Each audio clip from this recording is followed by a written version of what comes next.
ఓం సహనావవతు సహనౌ భునక్తు సహ వీర్యం కరవావహై తేజస్వినావధీతమస్తు మా విద్విషావహై. ఓం శాంతి శాంతి శాంతి. శృతిస్మృతిపురాణానాం ఆలయం కరుణాలయం నమామి భగవత్పాదం శంకరం లోకశంకరం.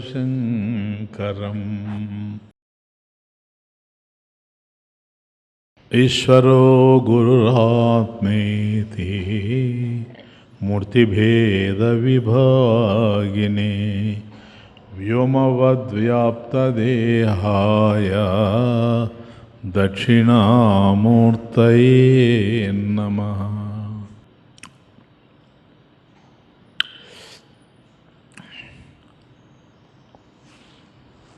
హరి గోవింద శ్రీరామచంద్ర హరి గోవింద శ్రీరామచంద్ర హరి గోవింద శ్రీరామచంద్ర హరి గోవింద శ్రీరామచంద్ర రామ ముకుంద పరమానంద రామ ముకుంద పరమానంద రామ ముకుంద పరమానంద.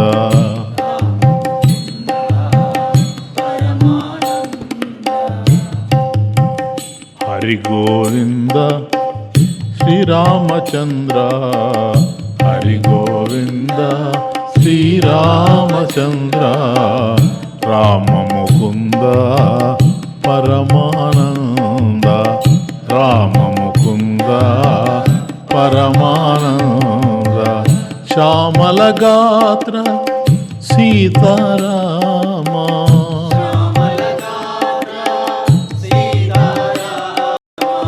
శ్యామల గాత్ర సీతారామ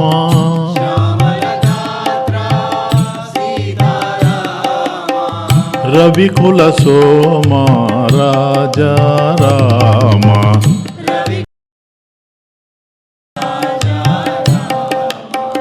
రవికుల సోమ రాజా రామ.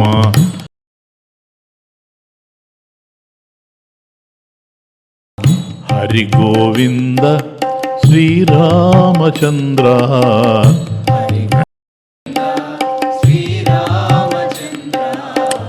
హరి గో గోవింద శ్రీరామచంద్ర హరి గోవింద శ్రీరామచంద్ర రామ ముకుంద పరమానంద రామ ముకుంద పరమానంద శ్యామల గాత్ర సీతారామ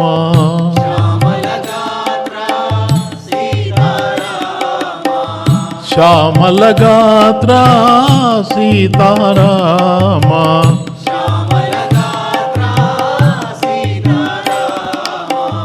రవికుల సోమ రాజా రామ రవికుల సోమ రాజా రామ రవికుల సోమ రాజా రామ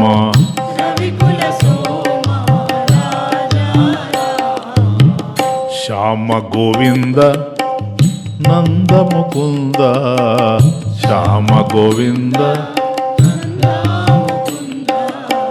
శ్యామ గోవింద నంద ముకుంద శ్యామ గోవింద నంద ముకుంద నీల శరీరా నిత్యానంద నీల శరీరా నిత్యానంద నీల శరీరా నిత్యానంద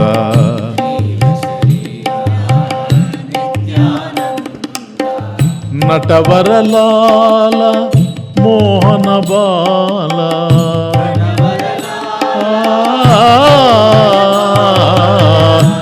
నటవరలాల మోహన బాల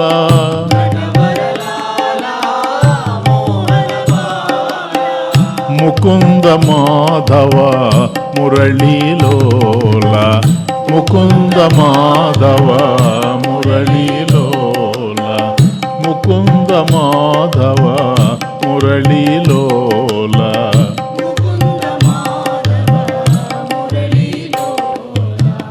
హరి గోవింద శ్రీరామచంద్ర హరి గోవింద శ్రీరామచంద్ర రామ ముకుంద పరమానంద రామ ముకుంద పరమానంద రామ ముకుంద పరమానంద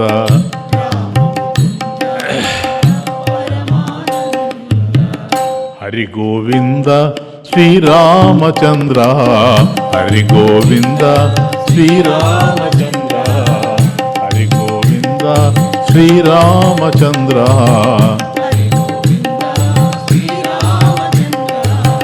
రామ ముకుంద పరమానంద రామ ముకుంద పరమానంద రామ ముకుంద పరమానంద రామ ముకుంద పరమానంద శ్యామల గాత్ర సీతారామ శ్యామల గాత్ర సీతారామ రవికుల సోమ రాజా రామ రవికుల సోమ రాజా రామ రవికుల సోమ రాజా రామ శ్యామ గోవింద నంద ముకుంద శ్యామ గోవింద నంద ముకుంద శ్యామ గోవింద నంద ముకుంద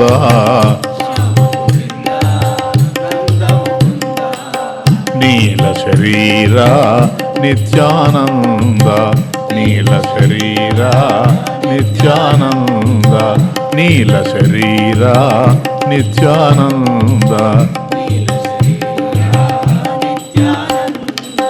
నటవరలాల మోహన బాల నటవరలాల మోహన బాల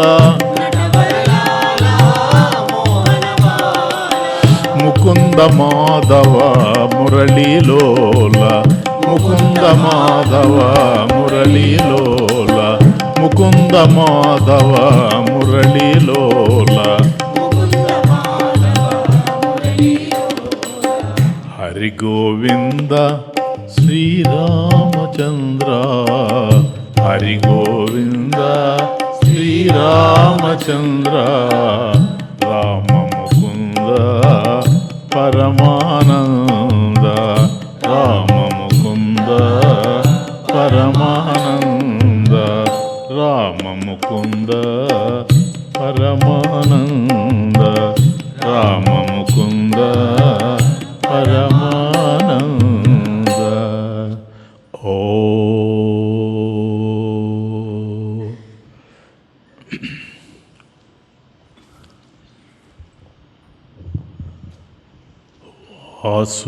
వాసుదేవేంద్ర యోగీంద్రం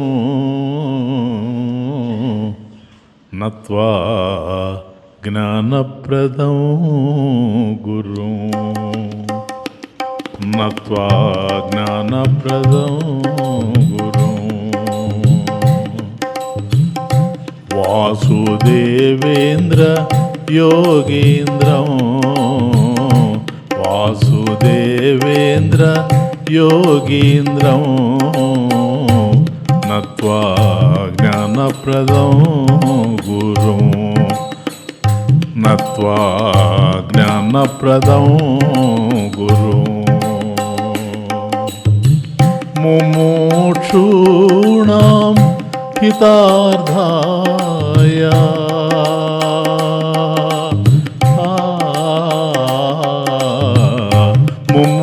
ముముక్షూణాం హితార్థాయ ముముక్షూణాం హితార్థాయ తత్వబోధో విధీయతే తత్వబోధః అభిధీయతే తత్వబోధః అభిధీయతే వాసుదేవేంద్ర యోగీంద్రం వాసుదేవేంద్ర యోగీంద్రం నత్వా జ్ఞానప్రదం గురుం నత్వా జ్ఞానప్రదం గురుం.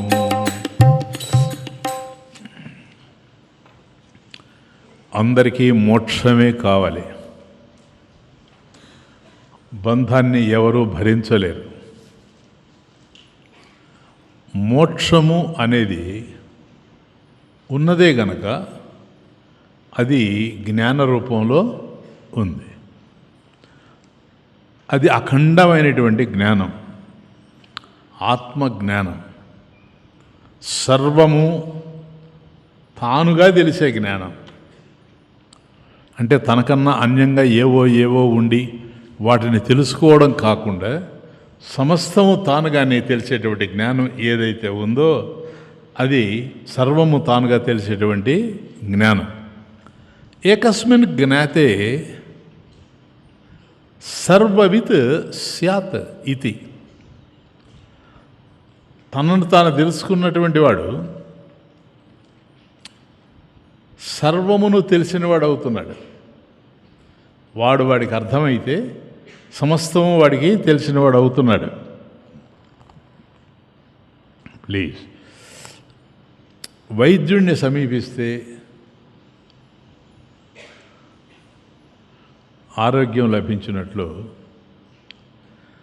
ఆచార్యుడిని సమర్పిస్తే ఆత్మజ్ఞానం ప్రాప్తిస్తుంది. అందుకని ఆచార్యవాన్ పురుషో వేద అన్నది వేదం. కాబట్టి ఎవడు ఆచార్యుని పొందుతాడో వాడే ఆత్మను తెలుసుకుంటూ ఉన్నాడు. తెలియవలసింది ఆత్మే అయినా అది తనకు తానుగా తెలిసేటువంటి అవకాశం లేదు. ఆచార్యుని పొందినటువంటి వాడికి ఆత్మజ్ఞానం కలిగేటువంటి అవకాశం ఉంది. అట్లా ఎవడైతే తెలుసుకుంటాడో వాడే జీవన్ముక్తుడవుతాడు. అది జీవించి ఉండగానే మోక్షాన్ని పొందినవాడు అవుతాడు. సర్వబంధ వినిర్ముక్తుడు అవుతాడు. అది సర్వబంధ వినిర్ముక్తుడు అంటే సమస్తమైనటువంటి బంధాల నుంచి విడిపడిపోయినటువంటి వాడు. ఇంకా వాడికి బంధం అనేటువంటిదే లేదు. తనను తాను తెలుసుకున్నాడు గనక, తనను తాను తెలుసుకోకపోవడమే బంధం అయినప్పుడు తనను తాను తెలుసుకుంటే ఇక బంధం ఉండేటువంటి అవకాశం లేనే లేదు. యస్మిన్ సర్వాణి భూతాని ఆత్మైవా భూద్విజానతః. ఉపనిషత్. యస్మిన్ సర్వాణి భూతాని ఆత్మైవా భూద్విజానతః తత్ర కో మోహః కః శోకః ఏకత్వం అనుపశ్యతః. ఎవడైతే ఈ ఆత్మతత్వాన్ని తెలుసుకుంటాడో అటువంటి జ్ఞానికి, అంటే ఆత్మతత్వాన్ని సంపూర్ణంగా తెలుసుకునే వాడికి సర్వభూతాలు కూడా ఆత్మగానే తెలుస్తున్నాయి. అది అంటే దాని అర్థం ఏంటి? ఉన్నటువంటి సర్వం సమస్తమైనటువంటి భూతాలన్నీ కూడా ఆత్మ కన్నా అన్యంగా లేవు అని. కాబట్టి తనను తాను తెలిసిపోయింది, తన ఆత్మేనని తనకు తెలిసిపోయింది. అట్లాగే ఏదైతే కనిపిస్తూ ఉందో అదంతా కూడా ఆత్మేనని తెలిసిపోయింది. కాబట్టి అంతటా ఆత్మగానే తెలుస్తున్నాయి. ఇలాంటి వ్యక్తిలో తత్రకో మోహః కః శోకః ఏకత్వం అనుపశ్యతః. ఈ ఏకత్వాన్ని, అంతటా ఒకటే ఏదైతే ఉందో దాన్ని దర్శించేటువంటి వాడికి శోకం ఎక్కడి నుంచి వస్తుంది, మోహం ఎక్కడి నుంచి వస్తుంది అంటాడు. శోకం అంటే దుఃఖం, దుఃఖం కలగడానికి అవకాశం లేదు. మోహం ఉన్నది లేనట్టు, లేనిది ఉన్నట్లుగా చూసేటువంటిది. ఈ రెండు కూడా వాడికి ఏర్పడేటువంటి అవకాశం లేదు. కాబట్టి ఉన్నది ఉన్నట్లుగానే తెలుస్తూ ఉంటుంది కనుక ఈ ప్రపంచం ఏదైతే కనిపిస్తూ ఉందో ఇదంతా కూడాను భగవంతుని యొక్క స్వరూపంగా తెలుస్తూ ఉంది. కాబట్టి అన్యంగా తెలిసేటువంటి అవకాశం లేదు. కాబట్టి శోకం లేదు, మోహం లేదు. తథా ఇట్లాగే తథా విద్వాన్ పుణ్యపాపే విధూయ నిరంజన పరమం సామ్యం ఉపైతి. కాబట్టి ఆత్మజ్ఞాని సర్వ పాపాల నుండి విడిపడిపోతున్నాడు కనుక వాడు నిరంజనుడైపోతూ ఉన్నాడు. అంటే ఆత్మే పరమాత్మ అనేటువంటి సమస్థితిని పొందుతున్నాడు అని అర్థం. కాబట్టి వాడు తెలుసుకుంటూ ఉన్నాడు. ఏ విధంగా తెలుసుకుంటూ ఉన్నాడు? తానే ఆత్మని తెలుసుకుంటూ ఉన్నాడు. తాను ఎప్పుడైతే ఆత్మని తెలుసుకుంటూ ఉన్నాడో సర్వ ప్రాణులు కూడాను ఆత్మ అనేటువంటి భావన తనకు ఏర్పడిపోతుంది. కనుక ప్లవేనైవ వృజినం సంతరిష్యసి సర్వం జ్ఞాన ప్లవేనైవ. కాబట్టి ఇటువంటి నావనెక్కాడు. అది జ్ఞానం అనేటువంటి నావని ఎక్కాడు. ఇప్పుడు ప్రయాణం సాగుతూ ఉంది కనుక సర్వం జ్ఞానప్లవేన ఏవ జ్ఞానప్లవేన ఏవ. కాబట్టి ఈ జ్ఞానం అనేటువంటి నావనికి వృజినం సంతరిష్యసి. కాబట్టి జ్ఞానం అనే నావనికి పుణ్యపాప సాగరాన్ని దాటి, ఇంకా పుణ్యము లేదు పాపము లేదు, రెండింటిని దాటేశాడు. వీటికి అతీతంగా తాను వెళ్ళిపోయాడు. శాంతి తీరాన్ని చేరి ధరించిపోతున్నాడు. వీడిని ఆత్మవిధుడు అంటాడు. అంటే బంధాలన్నీ తొలగినటువంటి వాడు ఇతడే ఆత్మవిధుడు. ఈ ఆత్మవిధుడే జీవన్ముక్తుడు. అది ఇతన్నే జీవన్ముక్తుడు అంటారు. అంటే మోక్షాన్ని పొందినటువంటి వాడు జీవన్ముక్తుడు. అంటే అక్కడికి వచ్చి ఆగి ఉన్నాం మనం. జీవన్ముక్తుడు ఎవరో కాదు, మోక్షాన్ని పొందినటువంటి వాడు. ఏముంది ఇతనికి? ఏం లేదు. బంధాలన్నీ తొలగిపోయాయి గనక సర్వబంధ వినిర్ముక్త స్యాత్. సమస్తమైనటువంటి బంధాల నుంచి విడిపడిపోయాడు కాబట్టి ఉండేది మోక్షమే. బంధాలన్నీ తొలగిన నాడు మోక్షమే ఉంది, ఇంకేమీ లేదు. నింగి ఉంది నేల ఉంది నడుమాయేమోది, నింగి ఉంది నేల ఉంది నడుమాయేమోది, పుట్టుక ఉంది, సావు ఉంది, అంతా నడుమే ఉంది. పుట్టుక ఉంది, సావు ఉంది, అంతా నడుమే ఉంది. నింగి ఉంది, నేల ఉంది, నడుమ ఏముంది. నింగి ఉంది, నేల ఉంది, నడుమ ఏముంది. పుట్టుక ఉంది, సావు ఉంది, అంతా నడుమే ఉంది. పుట్టుక ఉంది, చావు ఉంది, అంతా నడుమే ఉంది. వింత ఉంది. ఈ జగత్తులో ఏవేవైతే మనం చూస్తున్నామో వింతలు అవన్నీ ఉన్నాయి ఒకప్పుడు. వాటిని గురించి ఆలోచన కూడా మనకుంది. ఒక దశలో ఆలోచనలు ఆగిపోతూ ఉన్నాయి. వింత ఉంది, చింత ఉంది, నిశ్చింత ఉంది. వింత ఉంది, చింత ఉంది, నిశ్చింత ఉంది. ప్రేమ ఉంది, ద్వేషముంది, అంతా మనసై ఉంది. ప్రేమ ఉంది, ద్వేషముంది, అంతా మనసై ఉంది. వింత ఉంది, చింత ఉంది, నిశ్చింత ఉంది. ప్రేమ ఉంది, ద్వేషముంది, అంతా మనసై ఉంది. మనసును దాటిన మెలకువలో ఎంతో వైభవముంది. అంతా ఇక్కడే ఉంది. నేను ఆలోచిస్తున్నా, నువ్వు ఆలోచిస్తున్నావు, వాళ్ళు ఆలోచిస్తున్నారు, అందరం ఆలోచిస్తున్నాం. కానీ అందరి ఆలోచనలు ఒక విధంగా లేవు. ఎవరెవరి ఆలోచనలు ఎటుపోతున్నాయో మనకే అర్థం కావడం లేదు. ఇదంతా ఏమిటి అంటే ఇదంతా మనసు తప్ప ఇంకొకటి కాకుండా ఉంది. ఆ మనసులో ఉన్నంత వరకు ఇన్ని బంధాలు ఇవన్నీ మనకు తెలుస్తున్నాయి. ఆ మనసును కనుక దాటేసినట్లయితే అక్కడ ఉంది వైభవం అంతా. వింత ఉంది, చింత ఉంది, నిశ్చింత ఉంది. ప్రేమ ఉంది, ద్వేషముంది, అంతా మనసై ఉంది. మనసును దాటిన మెలకువలో ఎంతో వైభవముంది.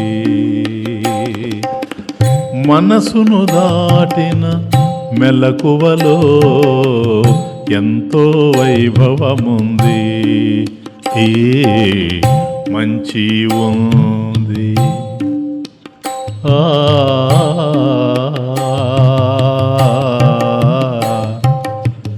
మంచి ఉంది, చెడు ఉంది, మంచే చెడుగా ఉంది. మంచి ఉంది, చెడు ఉంది, మంచే చెడుగా ఉంది. బంధం ఉంది, అందం ఉంది, భవబంధము ఉంది. బంధం ఉంది, అందం ఉంది, భవబంధము ఉంది. కాబట్టి ఇదే సంసారం. ఈ సంసారంలో ఆనందపడేవాడు ఉన్నాడు, దుఃఖపడేవాడు ఉన్నాడు. ఆనందాన్ని దుఃఖంగా మలుచుకునేవాడు ఉన్నాడు, దుఃఖాన్ని ఆనందంగా మలుచుకునేవాడు ఉన్నాడు. అంతా ఇక్కడే తెలుస్తూ ఉంది. మంచి ఉంది, చెడు ఉంది, మంచి చెడుగా ఉంది. బంధం ఉంది, అందం ఉంది, భవబంధము ఉంది. బంధం ఉంది, ఉంది, అందము ఉంది, భవబంధము ఉంది. బంధాలన్నీ తొలగిన నాడు, బంధాలన్నీ తొలగిన నాడు మోక్షమే ఉంది. బంధాలన్నీ తొలగిన నాడు మోక్షమే ఉంది. నింగి ఉంది, నేల ఉంది, నడుమ ఏముంది? పుట్టుక ఉంది, చావు ఉంది, అంతా నడుమే ఉంది.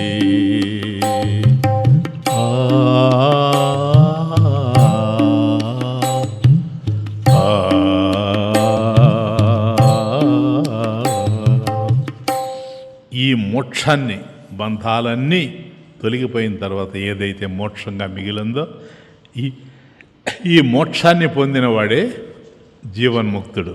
కమాన్. నను జీవన్ముక్త కహ. అది ఆచార్యులు వారు ప్రశ్న వేశారు ఈ దశలో. అంటే మొత్తం అయిపోయింది కనుక గ్రంథం సమాప్తి చేస్తూ నన్ను జీవన్ముక్త కహ, అయ్యా జీవన్ముక్తుడు అంటే ఎవరు అని ప్రశ్న వేశాడు.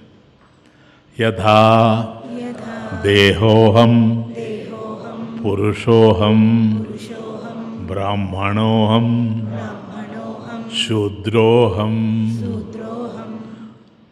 అస్మీతి దృఢనిశ్చయః తథా నాహం బ్రహ్మణః న శూద్రః న పురుషః కింతు అసంగః సచ్చిదానందస్వరూపః ప్రకాశరూపః సర్వాంతర్యామి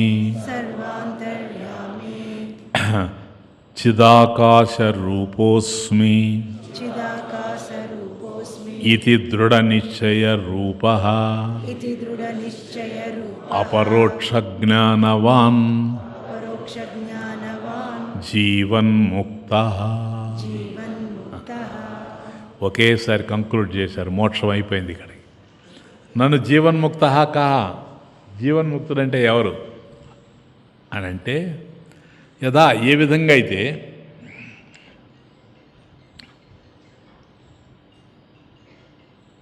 యథా దేహోహం అంటే జ్ఞానానికి ముందు, నాయన బాగా అర్థం చేసుకోండి. జీవన్ముక్తుడు ఎవరు అని అంటే, జీవన్ముక్తుడు కానివాడెవడో చెప్తున్నాడు స్టార్టింగ్. యథా ఏ విధంగా అయితే దేహోహం అహం దేహ అంటే ఇంకా జ్ఞానం కలగల, అపరోక్ష జ్ఞానం అని కాల. అందువల్ల యథా దేహోహం అహం దేహ పురుషోహం అహం పురుష, నేను పురుషుణ్ణి, నేను దేహం శరీరాన్ని. చూడండి జ్ఞానం కలగల ఇంకా. బ్రాహ్మణోహం నేను బ్రాహ్మణుణ్ణి, శూద్రోహం నేను శూద్రుణ్ణి, అస్మీతి అని నేను శూద్రునయ్యున్నాను, బ్రాహ్మణునయ్యున్నాను, పురుషుణ్ణయ్యున్నాను, స్త్రీనయ్యున్నాను, దేహమయ్యున్నాను అని, అస్మి అయ్యున్నాను అని, ఇది దృఢ నిశ్చయ. ఈ విషయంలో ఎవరికి ఏ విధమైనటువంటి సందేహం లేదు, దృఢ నిశ్చయం. అవునా? ఎవడు చెప్పినా కూడాను నేను పురుషుణ్ణి, నేను బ్రాహ్మణుణ్ణి, నేను శూద్రుణ్ణి, ఇలా మాట్లాడుకుంటూ పోతున్నారు.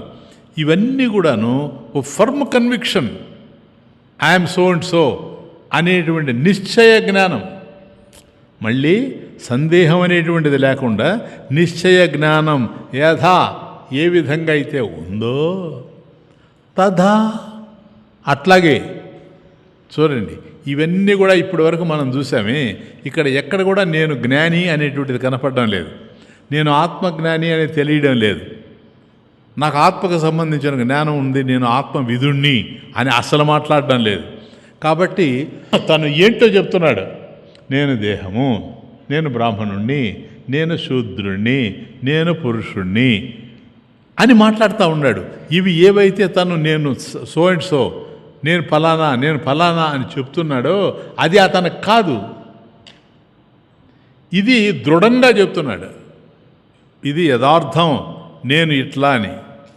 ఇప్పుడేంటంటే తథా, అలాగే నాహం బ్రాహ్మణ, అహం బ్రాహ్మణ నా. ఇప్పుడు చూడండి తమాషా, నేను బ్రాహ్మణుని కాదు, వాస్తవానికి వాడు బ్రాహ్మణుడే. అసలు ఈ మాట చెప్పే ఆయనే బ్రాహ్మడు కదా ఆచార్యుల వారు. కనుక నేను బ్రాహ్మణుణ్ణి కాదు, నా శూద్ర, నేను శూద్రుని కూడా కాదు. అంటే జాతి కుల మత భేదాలన్నీ ఏవైతే మనకు తెలుస్తూ ఉన్నాయో ఇక్కడ, వాటికి అతీతమైనటువంటి వాడిని. నా పురుష, చూడ తమాషా, నేను పురుషుడిని కూడా కాదు, ఎందుకని అది లింగభేదం కాబట్టి నాకు లింగభేదం లేదు. కింటు అసంగ, అయితే ఎవరయ్యా నువ్వు ఇదంతా కాదంటున్నావే, నువ్వు ఎవరు అంటే, నేను ఇవన్నీ ఏమీ కాదు, అసంగ, అన్అటాచ్డ్, సంగత్వం లేదు నాకు, నేను దేనికి సంబంధించినటువంటి వాడు కాదు, ఇవన్నీ ఏవైతే ఉన్నాయో అవి నేను కానే కాదు, అసంగ. ఇంకా ఎవరు? సచిదానంద స్వరూప. మొన్న చూచాం కదా, సత్ కాలత్రయే ప్రతిష్టతి, చిత్ జ్ఞానస్వరూప, ఆనంద సుఖస్వరూప. కాబట్టి ఏదైతే త్రికాలములందు ఉందో, క్లియర్, సత్ ఎప్పుడూ ఉంది, కాలానికి పరిమితమైంది కాదు. కాలానికి పరిమితమైంది ఏదైతే ఉంటుందో అది కాలంలో నశించిపోతూ ఉంటుంది. కానీ నేను కాలానికి పరిమితం కాదు కనుక నేను కాలంలో నశించేటువంటి ఒక కాదు, అవినాశిని నేను. కాబట్టి ఆనంద స్వరూపుణ్ణి, నాకు అసలు దుఃఖం అనేది తెలియదు, సుఖస్వరూపుణ్ణి నేను. చిత్, నాకు జ్ఞానం ఉంది. చూసారా, కంప్లీట్గా ఇంతకుముందు అనుకున్నాడు చూసారా, జ్ఞానం కలగకముందు నేను అది ఇది ఇది అది అనుకున్నాడే, ఇప్పుడు అంటున్నాడు అలాగే. ఇప్పుడు చెప్తున్నా ఏమని, నేను ఇవి ఏవి కావు, ప్రకాశరూప, నేనెప్పుడు ప్రకాశస్వరూపుణ్ణి, నాలో ప్రకాశమే ఉంది, జ్ఞానమే ఉంది. ప్రకాశం అంటే జ్ఞానం, కాబట్టి జ్ఞానమే ఉంది, అజ్ఞానం అనేటువంటిది నా దగ్గర లేనే లేదు. సర్వాంతర్యామి, చూచారా, నేను ఒకదానికి పరిమితమైన వాడిని కాదు, ఒక చోట్ల ఉండేవాడిని కాదు. కాబట్టి నా జ్ఞానం వేరుగా ఉంది. ఎట్లా ఉంది నా జ్ఞానం? ప్రకాశరూప, సచ్చిదానంద స్వరూప, ప్రకాశరూప, సర్వాంతర్యామి, నేను అంతటా వ్యాపించి ఉన్నాను. ఈ ఇప్పుడు చూడండి, ఇంతకుముందు ఏమన్నాడు? యదా దేహోహం, దేహం నేను కాదన్నాడు కదా, నాహం అన్నాడు కదా. కాబట్టి నేను దేహం కాదు అన్నాడు. కానీ ఇప్పుడేం చెప్తున్నాడు తెలుసా? వేరు. ఎందుకని? నేనే గనక దేహం అయ్యేటట్లయితే ఈ దేహంలో ఉన్నాను, ఆ దేహంలో లేనని అర్థం. కానీ నేను సర్వాంతర్యామి, అంతటా ఉన్నాను, అన్ని దేహాల్లో ఉన్నాను, ప్రతి దేహంలో నేనున్నాను, ఈ దేహాలకు అతీతంగానూ నేనున్నాను. దేహం ఉంది, నేనున్నాను, దేహం లేదు, నేనుంటాను. కాబట్టి నేను పరిమితం కాదు ఇక్కడ. దేర్ఫోర్ ఇది దృఢ నిశ్చయ, ఫర్మ్ కన్విక్షన్. ఈ విషయంలో రెండో సందేహం అంటూ లేదు. నేను ఎప్పుడూ ఉంటాను, లేకుండా పోయేటువంటి వాడిని కాదు అనేటువంటి దృఢ నిశ్చయం కదా. కాబట్టి బ్రాహ్మణుని కాదు. మరి నీ దేహం బ్రాహ్మణుడు కావచ్చు, అంతే. నేను బ్రాహ్మణుని కాదు అంటే నీ దేహం ఏమిటయ్యా? అది బ్రాహ్మణత్వం కదా, అది కావచ్చు, నేను అది కాదు. నేను గనక అదైతే దేహం, నేను బ్రాహ్మణుని అవుతాను, కానీ నేను దేహం కాదే. కనుక చిదాకాశ రూపోస్మి, అహం అస్మి. చిదాకాశం, చిత్ జ్ఞానం, చిదాకాశ. కాబట్టి అంత ఆకాశం ఏ విధంగా అయితే సమస్తంలో నిండి నిబిడీకృతమై ఉన్నదో అట్లాగే చిత్ అనేటువంటి ఆకాశం, జ్ఞానం అనేటువంటి ఆకాశం కూడా ఆ విధంగా ఉంది. కాబట్టి ఈ జ్ఞానం అనేటువంటి ఆకాశం ఏదైతే ఉందో ఆ రూపం నేనై ఉన్నాను. అస్మి ఇది దృఢ నిశ్చయ రూప, ఇది దృఢ నిశ్చయ రూప. ఈ విషయంలో మళ్ళీ సందేహం లేదు, ఇది అవునో కాదు అనేటువంటిది లేదు. నైనా బాగా అర్థం చేసుకోండి, ఇక్కడ ఒకటి కాదు రెండు విషయాలు. నేను కాను అనే వాటిల్లో దృఢ నిశ్చయం, నేను అవును అనే వాటిలో దృఢ నిశ్చయం. నేను ఇవి కాదు, ఏవేవి కాదు? నువ్వు దేహం నేను కాదు, పురుషుడిని నేను కాదు, బ్రాహ్మణుని నేను కాదు, శూద్రుని నేను కాదు. ఈ విషయంలో దృఢ నిశ్చయం, ఫర్మ్ కన్విక్షన్. దీంట్లో రెండవ ఆలోచన నాకు లేదు. అవి వాటి విషయంలో ఎట్లాగైతే దృఢ నిశ్చయంతో ఉన్నానో అట్లాగే ఇక్కడ కూడాను నేను అసంగుణ్ణి, దేనికి సంబంధించిన వాడిని కాను. నేను బ్రాహ్మణుని గాను, శూద్రుని గాను, పురుషుని గాను, అసంగుణ్ణి, దేనితో సంగత్వం లేదు, సచ్చిదానంద స్వరూపుణ్ణి, ఒక కాలానికి పరిమితమైనటువంటి వాడిని కాదు, జ్ఞానస్వరూపుణ్ణి, ప్రకాశరూప. నాకు అజ్ఞానం అనేటువంటిది లేదు, అంత ప్రకాశమే. ప్రకాశరూప సర్వాంతర్యామి, ఇందులో ఉన్నాను అందులో లేను అనేది లేదు, అంతటా కూడా నేను సర్వవ్యాపినై ఉన్నాను. కాబట్టి అపరోక్ష జ్ఞానవాన్ అంటే మనకు చెప్తాను మీకు, రెండు జ్ఞానాలు ఉన్నాయి, ఆ రెండిటికి అతీతమైంది అపరోక్షం. ఒకటి ప్రత్యక్షం, రెండు పరోక్షం.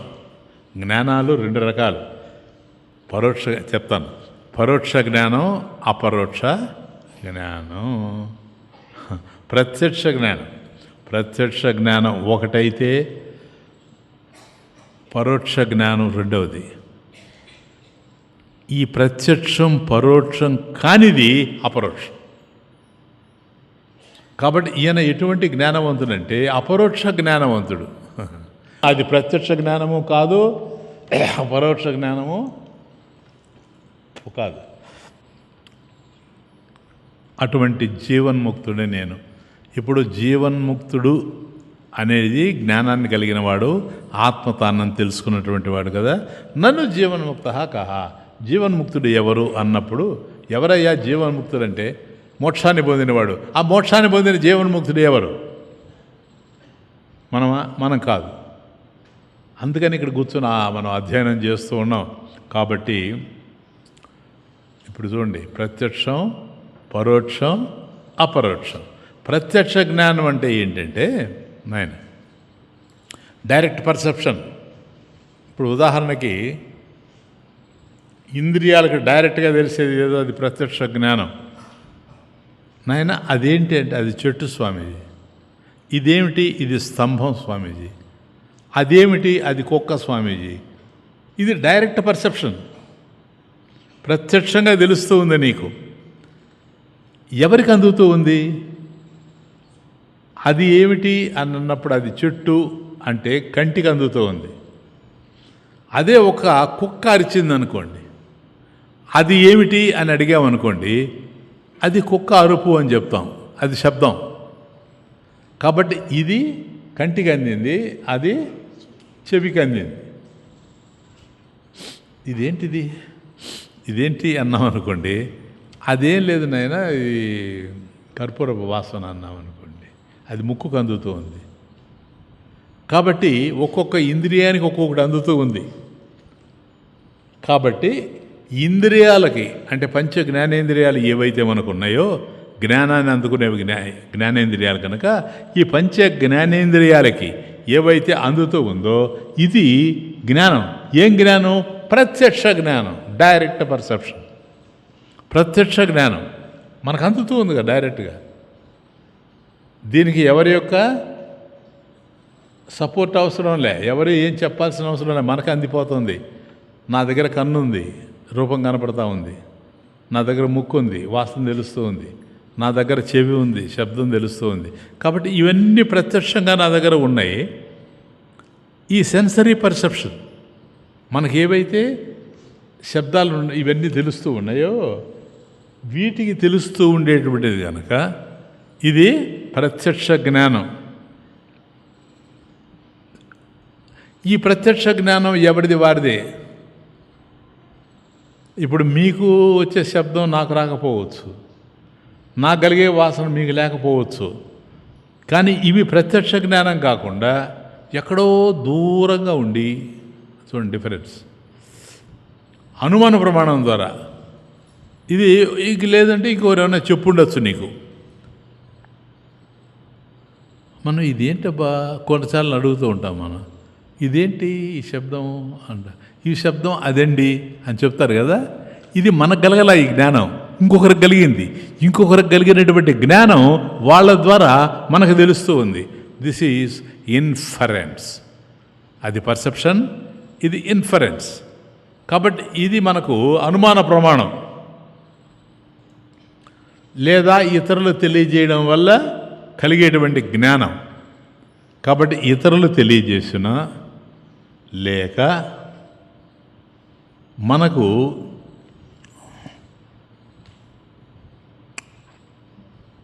అనుమాన ప్రమాణం ద్వారా తెలిసిన, అంటే ఇది అని అనుకోవచ్చు. అది కావచ్చు కాకపోవచ్చు.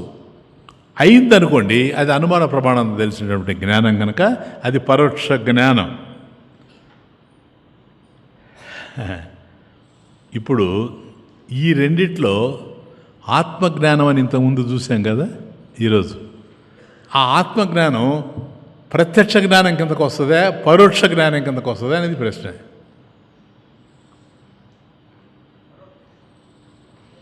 రెంటి కిందకి రాదు,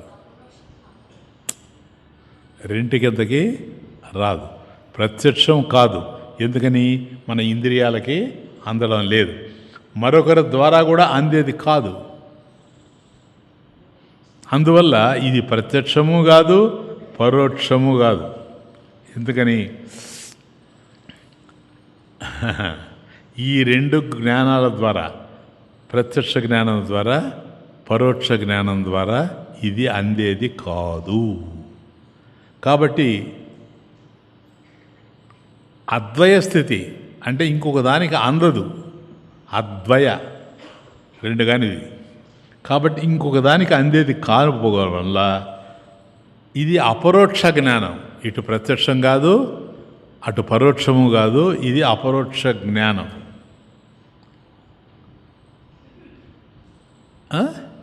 అపరోక్ష జ్ఞానం ఉన్నదే కదా, నువ్వు తయారు చేసిందేం కాదు కదా.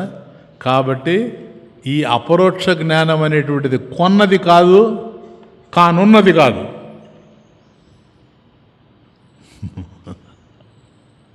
ఏనాయనా? కాబట్టి అపరోక్ష జ్ఞానము అనేటువంటిది ఉంది. ఇది అభేద స్థితి అయి ఉన్నందున దీంట్లో లింగ భేదాలు లేవు, జాతి భేదాలు లేవు. ఇవన్నీ కూడా దీంట్లో చూడడానికి అవకాశం లేదు. ఎందుకని వీటికన్నిటికీ అతీతమైనటువంటిదిగా కనపడుతుంది. ఇప్పుడు మనం జీవన్ముక్తుడి దగ్గరకు వస్తే ఇతనికి కలిగేటువంటి జ్ఞానం ఎట్లాంటిది అని ఆలోచన చేసినప్పుడు, జీవన్ముక్తుడంటే ఆత్మ అనేది తెలుసుకున్నాం కదా, తాను ఆత్మను తెలుసుకున్నటువంటి వాడు జీవన్ముక్తుడు. జీవన్ముక్తుల్లో గుణాలున్నాయా? గుణాతీతుడు కదా, గుణాలు లేవు. ఏ గుణాలు ఉండడానికి అవకాశం లేదు. ఎందుకని? ఏమి ఉంటే ఏమి? గుణము గనక ఉంటే అది వస్తువు అవుతుంది. గుర్తుపెట్టుకోండి, గుణము ఉంటే అది వస్తువు అవుతుంది. వస్తువు అయింది ఏదైనా నశించిపోద్ది. యదృశ్యం తన్నశ్యం. ఏదైతే నీకు కనపడుతూ ఉందో అది నశించిపోద్ది. కానీ ఆత్మ అసంగం, అంటే అది బాధల నుంచి విడిపడి ఉంది, దుఃఖం నుండి కూడా విడిపడి ఉంది. ఎందుకని? సర్వబంధ వినిర్ముక్త స్యాత్ అన్నాం ఇంతకుముందే. కాబట్టి జీవన్ముక్తుడు కర్మబంధాల నుండి విడిపడిపోయి ఉన్నాడు సంపూర్ణంగా, మనసును అధిగమించి ఉన్నాడు. కాబట్టి ఈ జ్ఞానము కాదు, ఆ జ్ఞానము కాదు, ప్రత్యక్షము కాదు, పరోక్షము కాదు, ఉంది అంతే. ఎలా ఉంది? అలా ఇప్పుడు అది ఆకాశం అని చెప్పాము నాయన ఇంతకుముందు, అందుకే నేను అది పాడి. అది ఆకాశం నింగి ఉంది, ఇది నేల, నేల ఉంది, నడుము ఏముందన్న, ఏముంది? ఏం లేదు కదా అనేది ఉందా లేదా? See the beauty. అందువల్ల ఉంది. ఆ ఉన్నది ఏది అని ఆలోచిస్తే అదే చైతన్యం, అదే భగవంతుడు.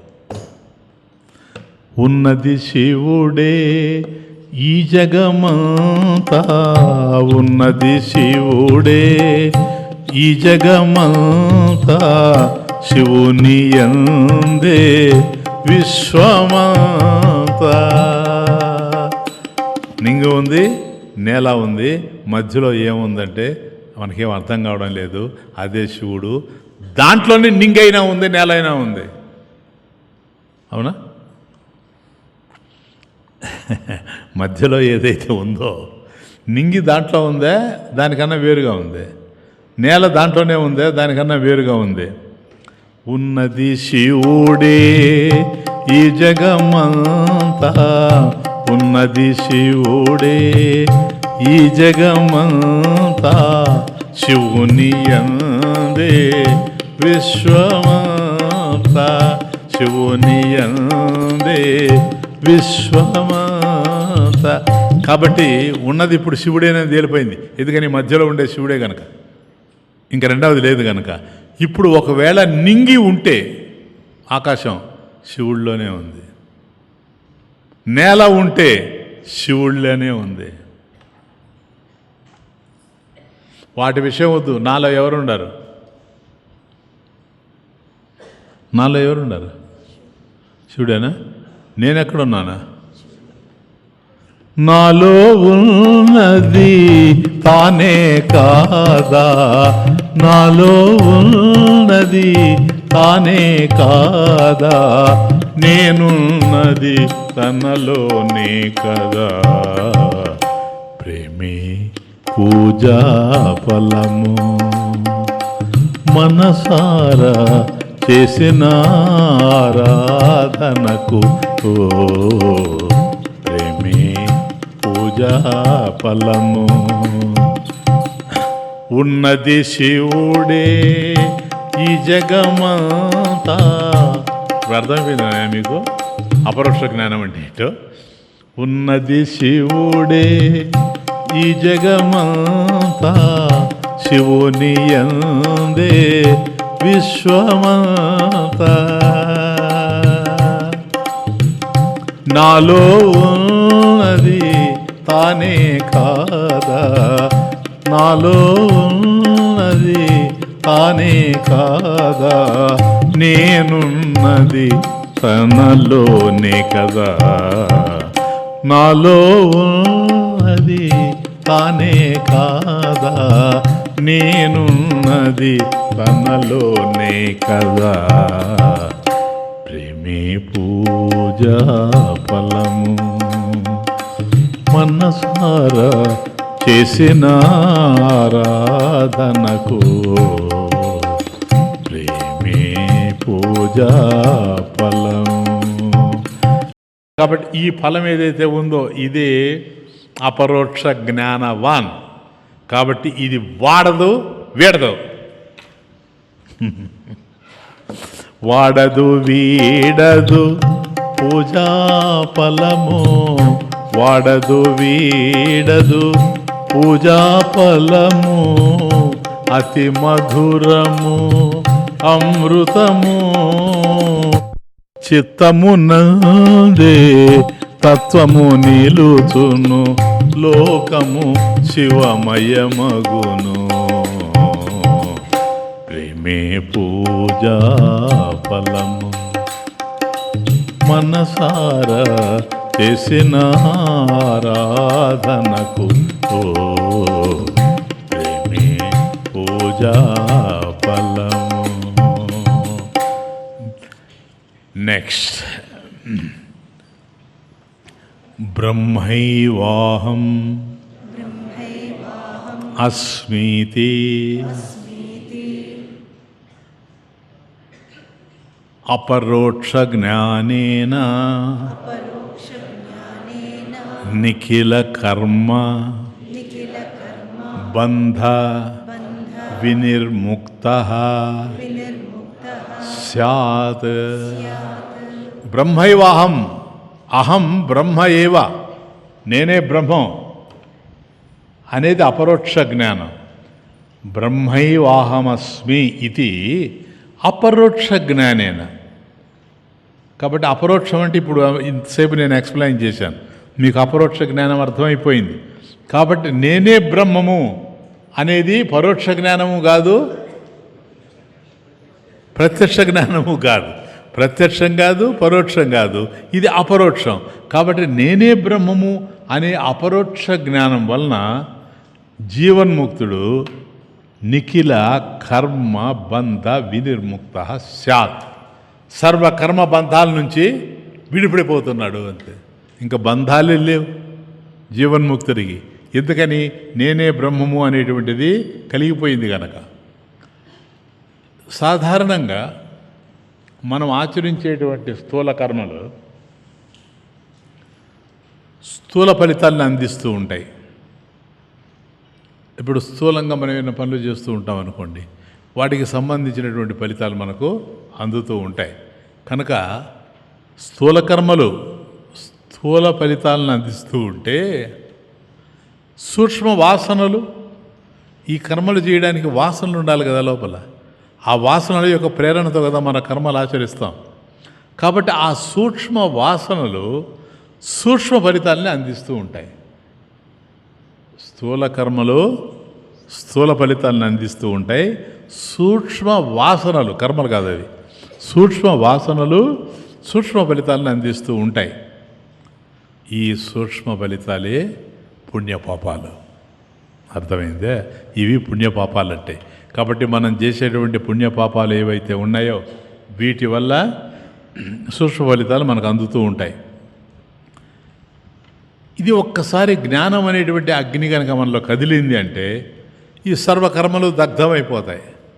స్థూల కర్మలు దగ్ధమైపోతాయి, సూక్ష్మ కర్మలు కూడా, వాసనలు అవి కూడా దగ్ధమైపోతాయి. కాబట్టి ఎవరిలో అయితే నేను, నాది అనే భావనలు పొర్రపాటును కూడా కదలవో అతడే జీవన్ముక్తుడు. ఇప్పుడు నేను, నాది, నువ్వెవరు? దేహం. అవునా? కాదు కదా. ఇప్పుడు తెలుసుకున్నావు కదా, దేహం నాహోహం తెలుసుకున్నావు కదా. కనుక దేహం నువ్వు కావు. కాబట్టి నేను అంటే నేను దేహము, నేను బ్రాహ్మణుణ్ణి, నేను శూద్రుణ్ణి ఏమి అనేటువంటి భావాలు నీలో ఎంతవరకు అయితే కదులుతూ ఉన్నాయో, కదలకూడదు. కదిలాయి అనుకో సామాన్యుడు, కదలలేదనుకో జీవన్ముక్తుడు. అంతే, ఇంకేం లేదు. పొరపాటును కూడా కదలడానికి అవకాశం లేదు. కాబట్టి నేను అనే భావన కదలకూడదు, నాది, ఇది నాది అనేది లేదు ఈ ప్రపంచంలో. కాబట్టి ఈ రెండు ఎవరిలో అయితే పొరపాటును కూడా కదలవో అతన్ని జీవన్ముక్తుడు అంటారు. అంటే తన ఆంతర్యంలో కానీ తన బాహ్యంలో కానీ నడిచేటువంటి మార్పుల వలన, ఇప్పుడు మనం ఆలోచన చేస్తూ ఉన్నాం, వీటిల్లో రకరకాలైన ఆలోచనలు కదులుతాయి. వాటి యొక్క మార్పుల వలన కానీ, లేక బాహ్యంలో జరుగుతూ ఉంటాయి, కర్మలు చేస్తూ ఉంటాం, వీటి వల్ల కానీ, అట్లాగే లోపల ఆంతర్యంలో జరుగుతూ ఉంటాయి, అంటే ఆలోచిస్తూ ఉంటాం, వాటి వల్ల కానీ, ఈ రెండిటి వల్ల, వీటిలో కలిగేటువంటి మార్పుల వల్ల ఎవడైతే చెదరకుండా బెదరకుండా ఉంటాడో వాడు జీవన్ముక్తుడు. క్లియర్? అంతవరకు జీవుడు, ఆ తర్వాత వాడే దేవుడు. ఇంకొకడెవడు లేడు. ఇక్కడే జీవుడు దేవుడుగా శోభిస్తాడు, అంతే, ఇంకేం లేదు.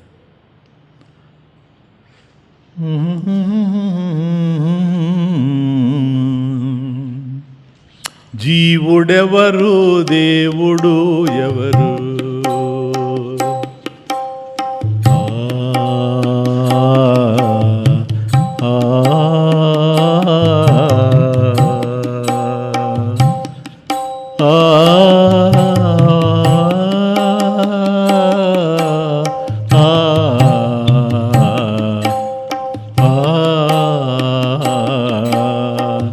జీవుడెవరు దేవుడు ఎవరు వారి నైజము తెలిసినప్పుడే తొలగు బంధము. జీవుడెవరు దేవుడు ఎవరు వారి నైజము తెలిసినప్పుడే తొలగు బంధము.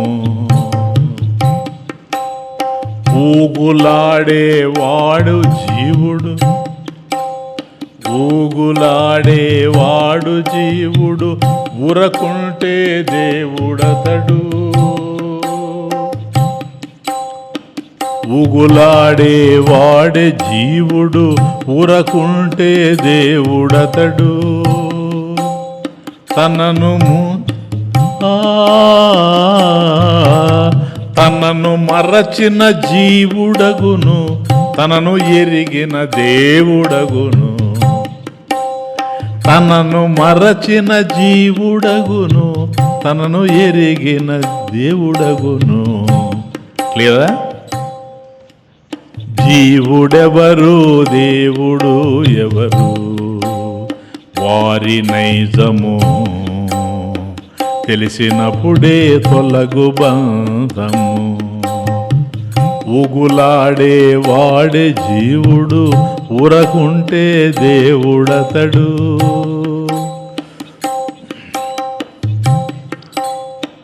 తనను మరచిన జీవుడగును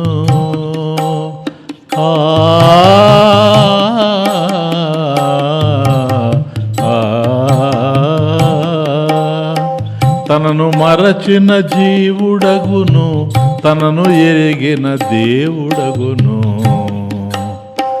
తనను మరచిన జీవుడగును తనను ఎరిగిన దేవుడగును.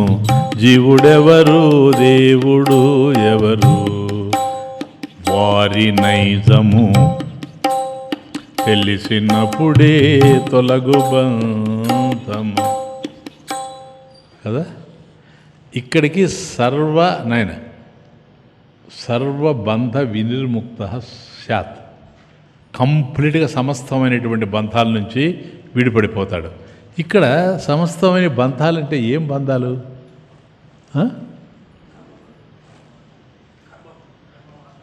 కర్మబంధాలే, ఇంకేముంటాయి? బంధం అంటేనే కర్మ. సరేనా?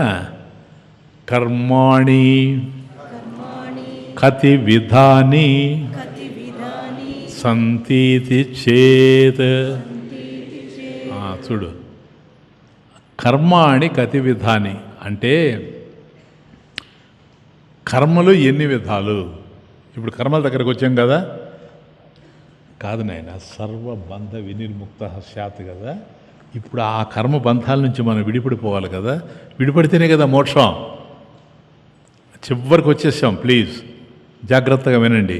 కర్మలు ఎన్ని విధాలు అంటున్నాడు. సంతీతి చేత్ అనే కనుక అడిగితే అది కర్మలు ఎన్ని విధాలు అని అడిగితే ఆగామి సంచిత ప్రారబ్ధ భేదేన త్రివిధాని సంతి. కాబట్టి కర్మలు ఎన్ని రకాలు? ఎందుకని నేను విడిపడాలి.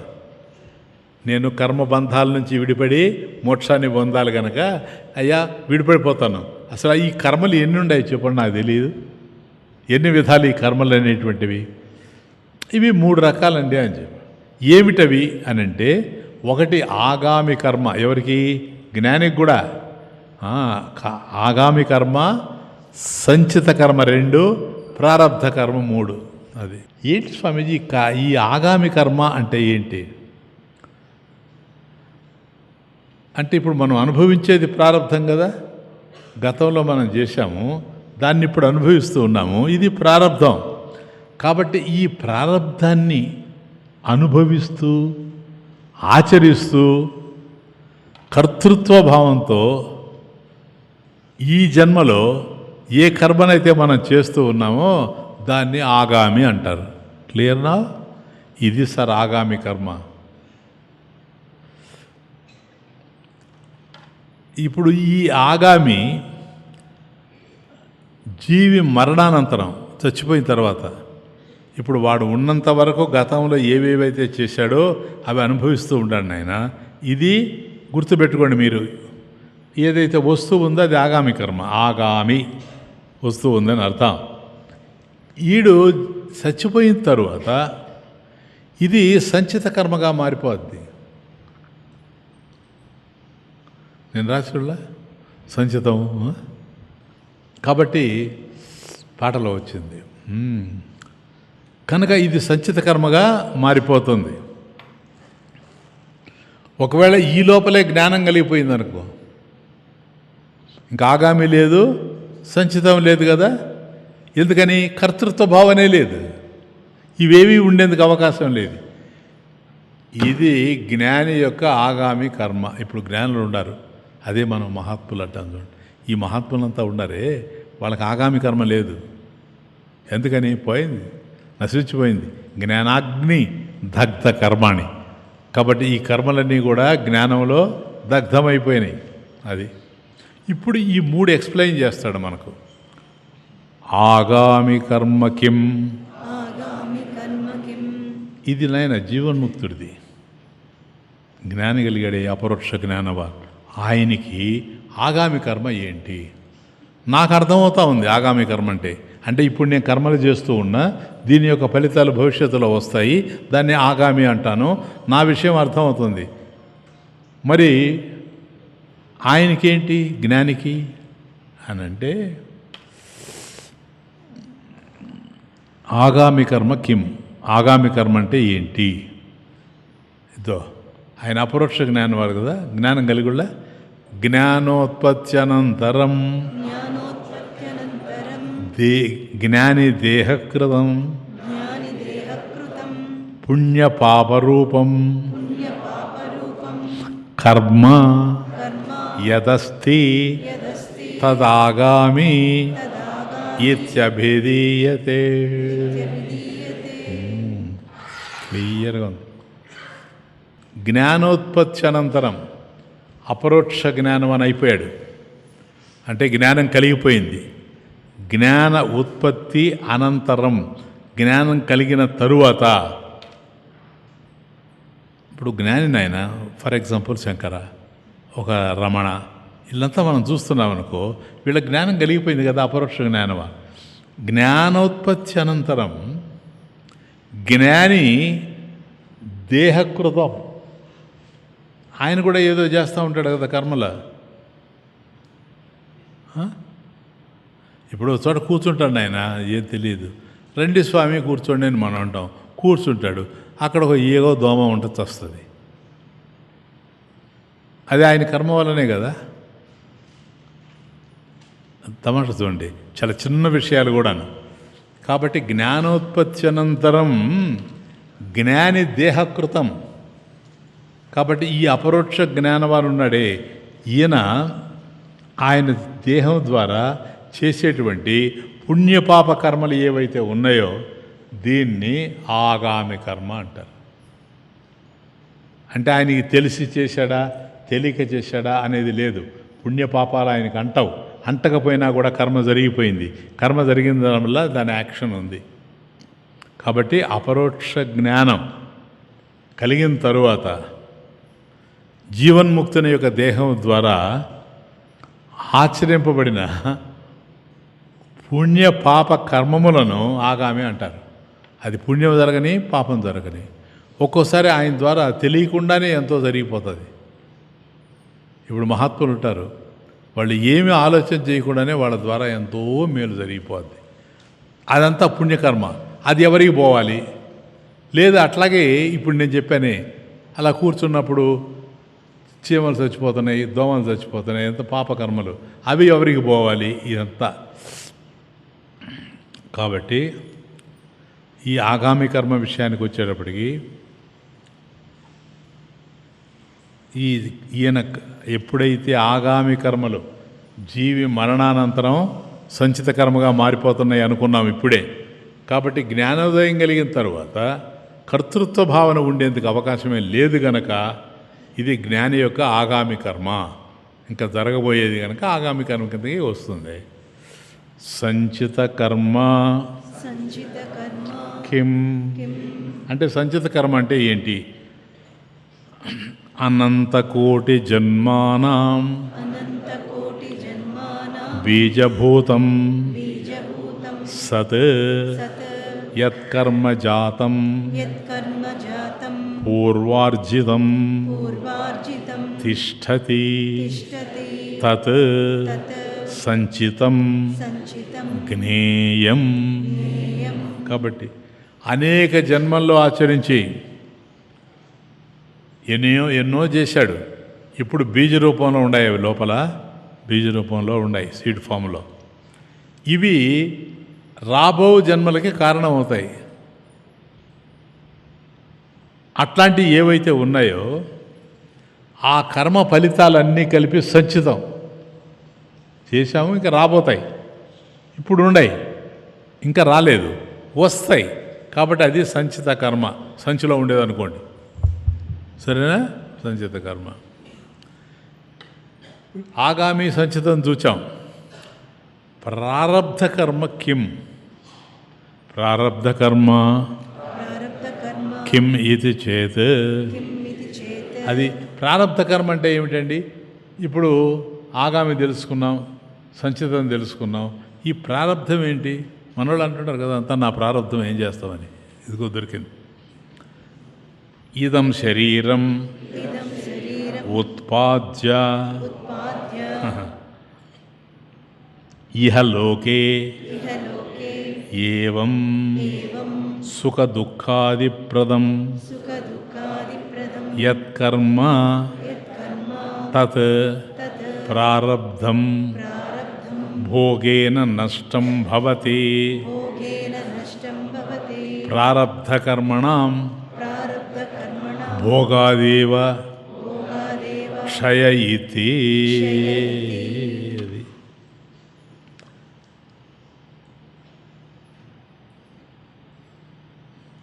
ఈ శరీరాన్ని మనకు కలగజేసి, శరీరాలు అయితే అందరికీ ఉన్నాయి, అందరికీ ఒకే విధమైనటువంటి శరీరాలు లేవు. ఎందుకు ఈ విధమైనటువంటి మార్పు కనపడుతుంది? దీనికి కారణం ఉంది. మనం ఆచరించినటువంటి కర్మలు, వాటి ఫలితాలు ఇవన్నీ ఉన్నాయి. ఇవి ఈ లోకంలో సుఖదుఖాల రూపంలో ఫలితాల్ని మనకు అందించి అవి అనుభవించగానే నశించిపోయేది ఏదో, అది ప్రారబ్ధ కర్మ. ఇప్పుడు గతంలో చేసాం నాయన కొన్ని, దాని యొక్క ఫలితాలు ఇప్పుడు అందుతూ ఉన్నాయి. ఇవి అనుభవించిన తర్వాత నశించిపోయింది కదా, ప్రారంధం కూడా నశించిపోయిందని అర్థం. ఇది ప్రారంధ కర్మ. కాబట్టి శరీరాన్ని కలుగజేసేది ప్రారంధం. అందుకని మన వాళ్ళు అంటారు, మీకేం తెలుస్తుందని నా ప్రారంధం అంటుంది. ప్రారంధం ఎందుకు అట్లా ఉంది? ఆ శరీరం ఆ విధంగా వచ్చింది, ఈ లోకంలో సుఖ దుఃఖాల్ని అనుభవిస్తూ ఉంది. అనుభవించిన తర్వాత ఇంకా అనుభవించడానికి ఏదీ లేదు కనుక నశించిపోతూ ఉంది. ఇది ప్రారబ్ధ కర్మ. క్లియర్? సంచిత కర్మ బ్రహ్మైవ అహం ఇది నిశ్చయాత్మక జ్ఞానేన నశ్యతి. ఈ సంచిత కర్మ ఎట్లా పోతుందంటే, నేనే బ్రహ్మము అని తెలుసుకోవడం వల్ల. ఒక్కసారి నువ్వు మేలుకుంటే నీ కల్లో ఉండేటువంటి విషయాలన్నీ కూడా ఏ విధంగా అయితే అదృశ్యమైపోతున్నాయో, అట్లాగే నేనే బ్రహ్మము అనే జ్ఞానం కనుక నీకు కలిగిందంటే దానివల్ల సంచిత కర్మ నశించిపోద్ది. ఆగామి కర్మ అపి జ్ఞానేన నశ్యతి కించ ఆగామి కర్మణాం నళినీదళగత జలవత్ జ్ఞానినాం సంబంధో నాస్తి. అది ఆగామి కర్మ ఏదైతే ఉందో ఇది జ్ఞానం కలిగితే నశించిపోతూ ఉంది. ఎందుకని అంటే నళిని దళగత జలవత్. కాబట్టి జ్ఞానము వలన ఆగామ కర్మ కూడా నశించిపోద్దంటే, పద్మపత్రం కమలపత్రం, పద్మపత్రం ఏ విధంగా అయితే జల బిందువుచే అంటబడదో, నళినీ దళగత జలమతి తరళం తద్వజ్జీవితం అతిశయ చపలం, అట్లాగే ఆగామి కర్మ చేత అంటబడదు.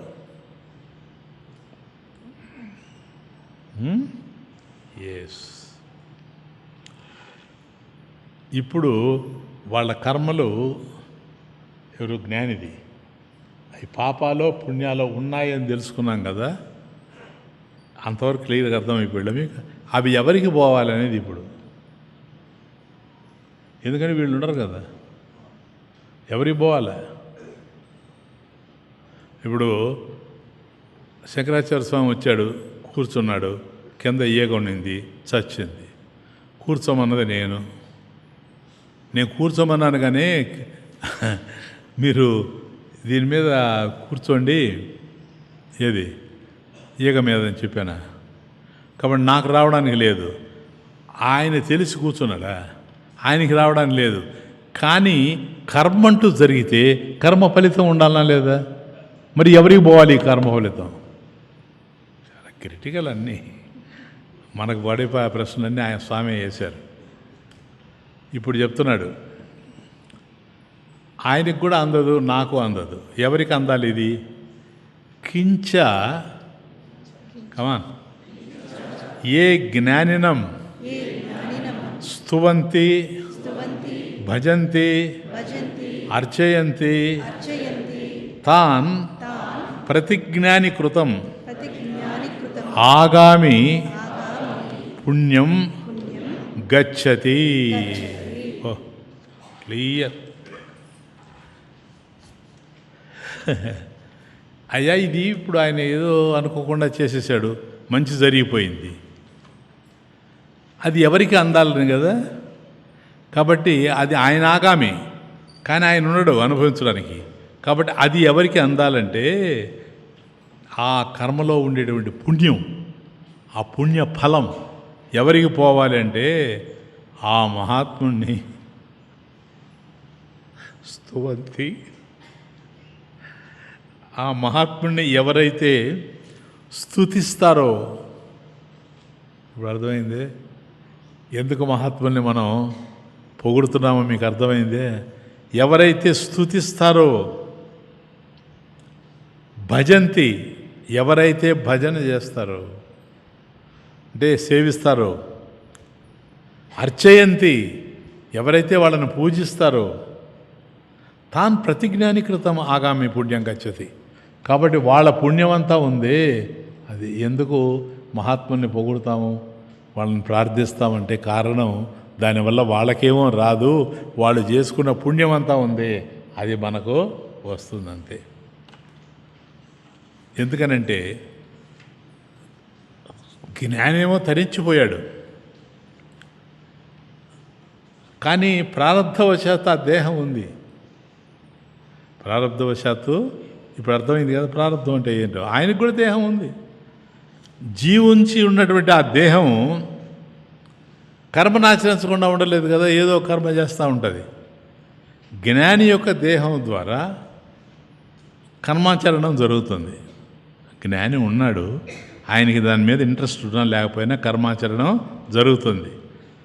కాబట్టి జ్ఞానిలో కోరికలు ఉండవు గనక తన దేహము ద్వారా జరిగే కర్మలు ఏవైతే ఉన్నాయో ఇవి లోక కళ్యాణం కోసమే అయి ఉంటాయి. ఏ మహాత్ముడు పనిచేసినా అది తన కోసం కాదు, లోక కళ్యాణం కోసమే అయి ఉంటుంది. అటువంటి పుణ్యాత్ముడిని ఆయన యొక్క పుణ్యకర్మ ఫలితం ఉంటుంది కదా, అది ఎవరికి చెందాలి, ఎప్పుడు చెందాలంటే ఈయనకి కర్తృత్వ భావన లేదు కనుక ఈయనని ఎవరైతే పూజిస్తారో, ఈయన్ని ఎవరైతే అర్చిస్తారో, ఈయన్ని ఎవరైతే ఇక్కడ భజంతి అర్చయంతి స్తువంతి వాళ్ళకి చెందుతుంది నాయన, ఇంకేమీ లేదు. ఆయన పుణ్యమంతా వాళ్ళకి పోతుంది. ఇప్పుడు అర్థమైందే.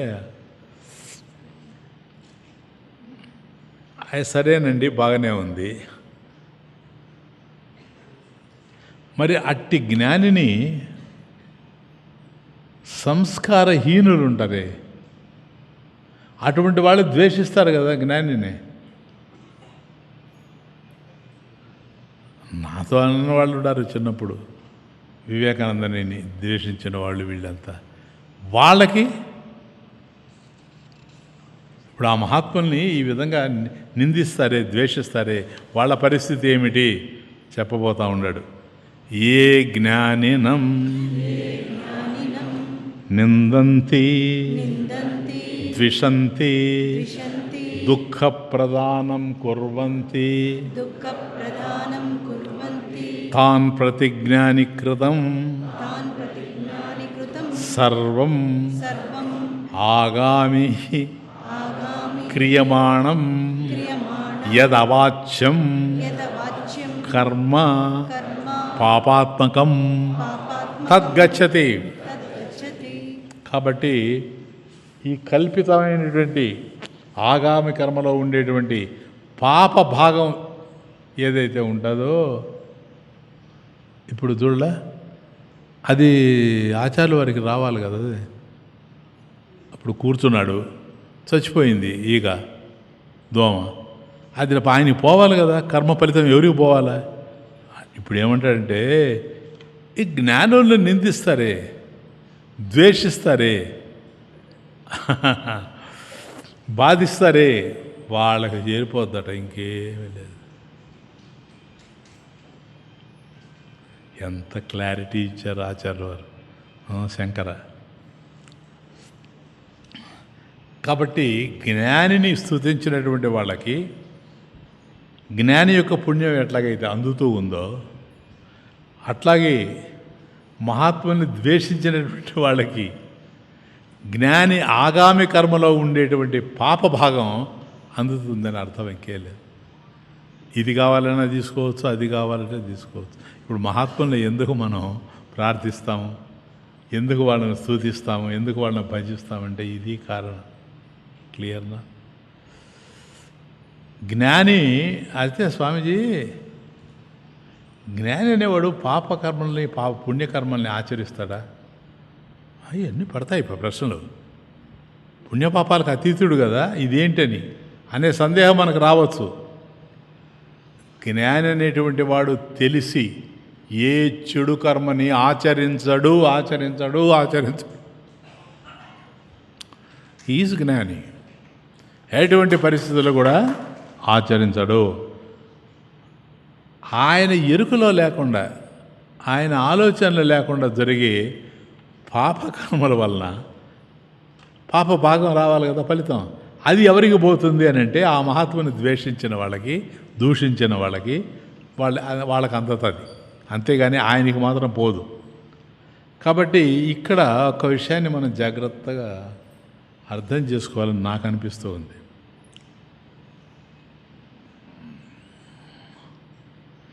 ఈ పుణ్యఫలం ఏదైతే ఉందో, దీన్ని పొందడం అనేది ఇది ఎక్కడి నుంచి వచ్చింది, ఎలా వచ్చిందని ఆలోచన చేసినప్పుడు, మహాత్ముల గురించి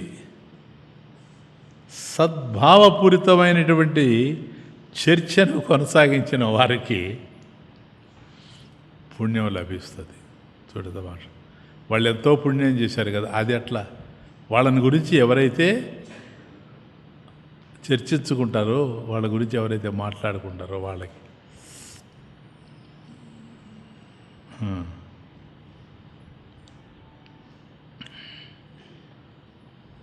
కాబట్టి అవి మన జీవితంలో, మన జీవనంలో ఏవైతే ఉన్నాయో, ఉండకూడనివి వాటిని నశింపజేస్తుంది. కానీ ఈ సత్యాన్ని మనం గుర్తించలేం. తథాచ ఆత్మవిత్ సంసారం తీర్త్వా బ్రహ్మానందం ఇహైవ ప్రాప్నోతి. కాబట్టి ఆత్మవిధుడు సంసారాన్ని దాటి ఇక్కడనే బ్రహ్మానంద ప్రాప్తిని పొందుతూ ఉన్నాడు. అర్థమైపోయింది. తత్వభావ సమాప్తం అవుతుంది. కానీ ఇప్పటి వరకు అన్నీ చూసాం. చేసిన మంచి చూసాం, చేసిన చెడు చూసాం. మనం ఆచరించిన కర్మలు చూసాం, వాటికి వచ్చిన ఫలితాలు చూసాం. ఇదంతా చూసిన తర్వాత ఇప్పుడు మనం దీనివల్ల, ఈ గ్రంథం వల్ల ఏం తెలుసుకున్నామంటే, సంసారం తీర్త్వా అంటే దాటి, తీర్త్వా ఇక్కడనే బ్రహ్మానంద ప్రాప్తిని పొందుతున్నాడు. బ్రహ్మానందం ఇహైవ ఇహ ఏవ, ఇక్కడే ప్రాప్నోతి పొందుతున్నాడు. ఎక్కడో కాదు, ఇక్కడే పొందుతున్నాడు ఆత్మవిధుడు. దీనికి ఎప్పుడు కూడా మన వాళ్ళు ఎట్లంటే, మహాత్ములు గ్రంథాలు రాస్తే దానికి చివరిలో ప్రమాణం ఇస్తారు. ఎందుకంటే ప్రమాకరణం ఇది ప్రమాణం, జ్ఞానాన్ని కలిగించేది. కాబట్టి తరతి శోకం ఆత్మవిత్, చూసారా,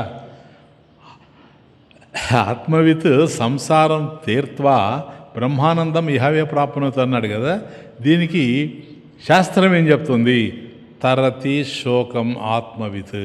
ఆత్మవిత్ ఎవడైతే ఆత్మను తెలుసుకుంటాడో వాడు శోకాన్ని దాటుతాడు. తరతి శోకాన్ని దాటేస్తాడు అని చాందోగ్యోపనిషత్తు చెబుతూ ఉంది.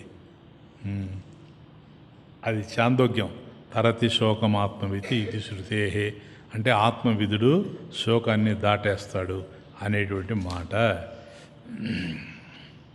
ఇక్కడ ఇది ప్రత్యేకించి ఆచార్యులు వారు తీసుకురావడంలో నేను శాస్త్రం చెప్తున్నాను. నీకు సంప్రదాయ రక్షణ సాగిస్తున్నారని అర్థం. కాబట్టి ఒక గ్రంథాన్ని రచించినప్పుడు ఆ గ్రంథం చివరిలో సంప్రదాయ రక్షణ జరగాలి. అంటే తను చేసేది స్వీయ రచనే అయినా, తనకు తానుగా రచన చేసినా దానికి ప్రమాణం చూపించాలి. ఆ బాధ్యత రచయిత మీద ఉంటుంది. వేద ప్రమాణం చూపవలసినటువంటి బాధ్యత రచయిత మీద ఉంటాడు. వేద ప్రమాణం లేనిటువంటి తత్వదర్శనం ఏదైతే ఉంటుందో దాన్ని మనం అనుసరించదగింది కాదు. ఎందుకంటే వేదం ప్రమాణం, వేదం అంగీకరిస్తేనే మనం దాన్ని ఆచరించాలి. కనుక తాను బోధించే విషయమునకు శృతి ప్రమాణాన్ని అందిస్తూ ఉన్నాడు. ఇక్కడ ఆత్మవిధుడు శోకమును దాటను. తరతి శోకం ఆత్మవిత్, చూసారా ప్రమాణం అది అని చాందోగ్య శృతిని ఉదహరిస్తున్నాడు, చాందోగ్యోపనిషత్తు. కాబట్టి ద్వైతము అనేటువంటిది దోషం కనుక అది శోకాన్ని అందిస్తుంది. ద్వైతం అనేది శోకాన్ని అందిస్తుంది. అదే అజ్ఞానం. శోకం అనేది అజ్ఞానం వల్ల కలిగేదే శోకం. జ్ఞానం కలిగినటువంటి దశలో ద్వైతం అంతరించిపోతూ ఉంది కనుక తజ్జనిత దోషాలు ఏవైతే ఉన్నాయో అవి కూడా అంతరించిపోతాయి. శోకం అంతరించిపోతూ ఉంది. అద్వైతం అనుభూతిగా మిగులుతూ ఉంది. అద్వైతానుభూతి నందు ఏకత్వమే అనుభవగ్రాహ్యమైంది కనుక అట్టి దివ్య స్థితిలో మోహాదులు కదిలేటువంటి అవకాశమే లేదు. దేహం వదిలేస్తాం కదా ఎప్పుడైనా ఎవరైనా దేహాన్ని వదలాల్సింది. ఇక్కడ ఆచార్యులు వారు ఒక మోక్షపురి, అయ్యా నువ్వు దేహాన్ని వదిలేస్తే ఎక్కడికి పోయి చేరాలంటావేమో, మోక్షపురికి పో. ఈ గిరి ఆ గిరి అంటాం కదా మనం, వెంకటగిరి పో, అక్కడికి పో, మోక్షపురి. కమాన్. తనుం త్యజతు వాకాశ్యం స్వపచస్య గృహే అథవా జ్ఞానప్రాప్తి సమయే ముక్తి అసౌ విగతాశయః ఇతి స్మృతేచ్ఛ. కాబట్టి ఇంతకుముందు చెప్పింది చాందోగ్య శృతి, ఇప్పుడు స్మృతి చెప్తూ ఉన్నాడు. అంటే ఆత్మజ్ఞానం కలిగిన తర్వాత జీవన్ముక్తుడు తను ఆయన యొక్క దేహాన్ని ఎక్కడ వదలాలి? చాలామంది ఇది పెట్టుకొని ఉంటారు, స్వామీజీ మా వాళ్ళు పెద్దవాళ్ళు చెప్పిపోయారు, నేను పోతున్నా. ఎక్కడికి పోతున్నావయ్యా? కాశీకి పోతున్నా. ఎందుకు కాశీకి పోతున్నావు? ఇంకా నేను ఎక్కువ కాలం బ్రతకబోను, నాకు 90 వచ్చేసింది, కాశీలో మరణిస్తాను. ఎందుకు కాశీ? అది మోక్షపురి. అది మోక్షపురి. కాశీలో కనుక చచ్చిపోతే నాకు మోక్షం వస్తుంది అంటాడు. ఆచార్యులు వారు చెప్తున్నారు, నీకు ఆత్మజ్ఞానం కలిగిన తర్వాత కదా ఇదే, ఇప్పుడు జీవన్ముక్తుడి విషయం కదా మనం మాట్లాడేది. ఆత్మజ్ఞానం కలిగిన తర్వాత జీవన్ముక్తుడు తను దేహాన్ని త్యజతు వదిలిపెట్టడం. ఎక్కడ? త్యజతు వా కాశ్యం, కాశ్యం వా, అది ఇట్లా తిరగాలి. కాశ్యం వా, కాశీలో విడిచిపెట్టినా,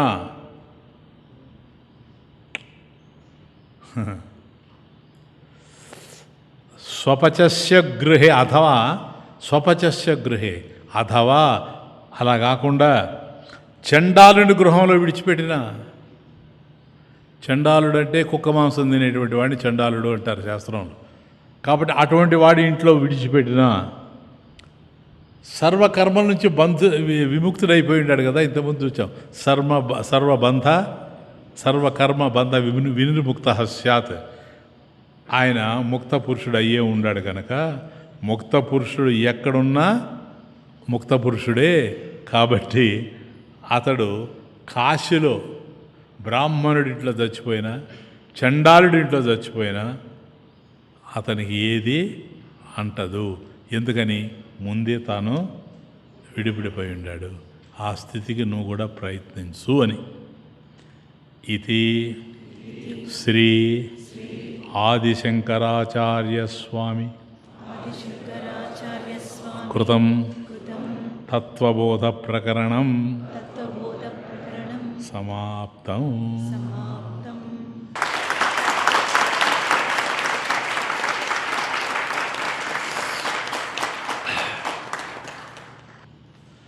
సద్గురుదేవా శంకర, సద్గురుదేవా శంకర, సద్గురుదేవా శంకర,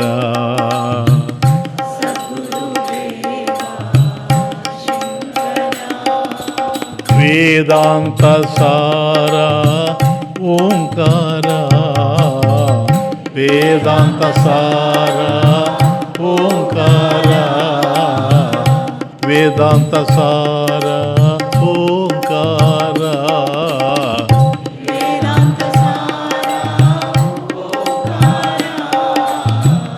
సద్గురుదేవా శంకర,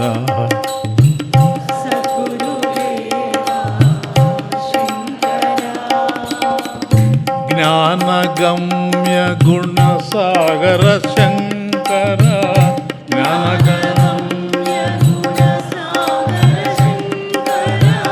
జ్ఞానగమ్య గుణసాగర శంకర,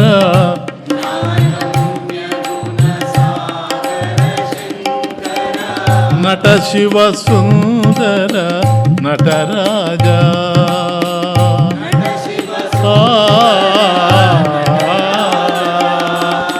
జ్ఞానగమ్య గుణసాగర శంకర, జ్ఞానగమ్య గుణసాగర శంకర, నట శివ సుందర నటరాజా,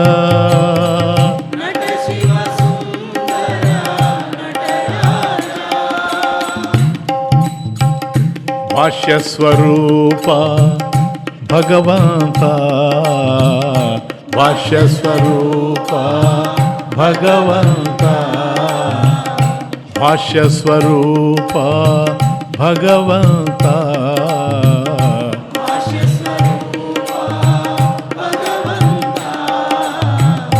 గంగాధర పరమేశ్వర,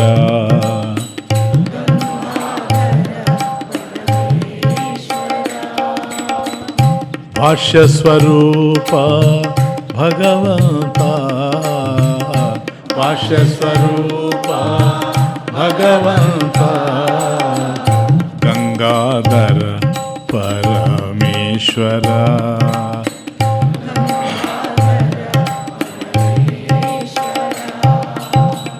సద్గురుదేవా శంకర, సద్గురుదేవా శంకర, వేదాంత సార ఓంకార వేదాంత సార ఓంకార సద్గురుదేవ శంకర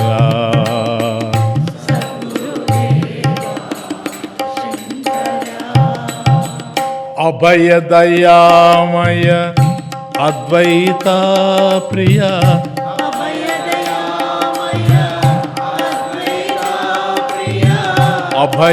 అభయదయామయ అద్వైత ప్రియ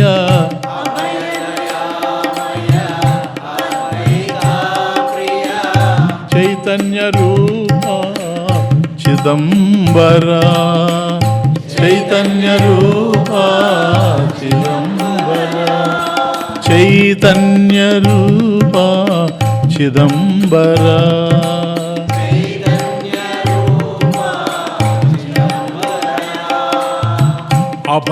అభయదయామయ అద్వైత ప్రియ అభయదయామయ అద్వైత ప్రియ చైతన్య రూప చిదంబర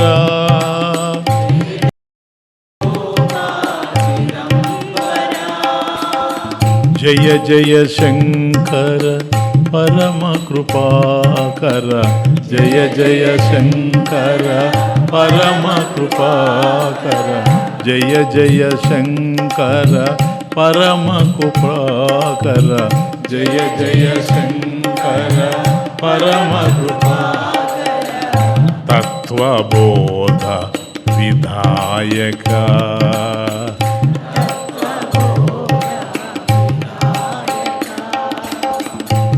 తత్వబోధ విధాయక తత్వబోధ విధాయక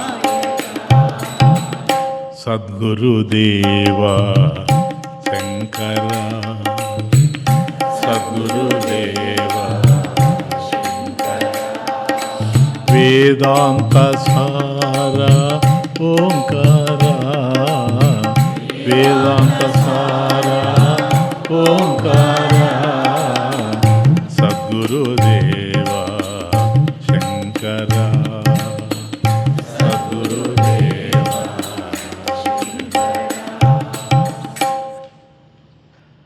ఎనిమిదవ ఉపన్యాసం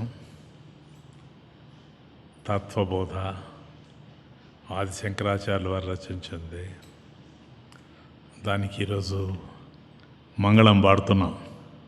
మంగళం బిదే మాధవా మురారి మంగళం బిదే మాధవా మురారి కళ్యాణ రూప కరుణా స్వరూప కళ్యాణ రూప కరుణా స్వరూప మంగళం బిదే మాధవా మురారి మంగళం బిదే పెంచినావు భక్తి పెద్ద మనసు చేసి పెంచినావు పెద్ద మనసు చేసి ఉంచినావు ఇలలో నీ మహిమా వర్ణింప ఉంచినావు ఇలలో నీ మహిమా వర్ణింప మంగళం బిదే మాధవా మురారి మంగళం బిదే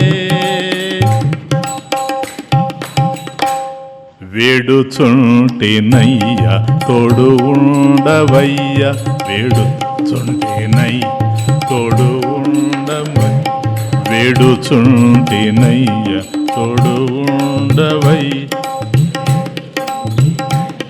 తోడు ఉండవయ్య పాడుచుంటినయ్య కాపాడుచుండుమయ్య పాడుచుంటినయ్య కాపాడుచుండుమయ్య మంగళం బిదే మాధవా మురారి మంగళం బిదే కలకాలము కలిసి ఉండు స్వామి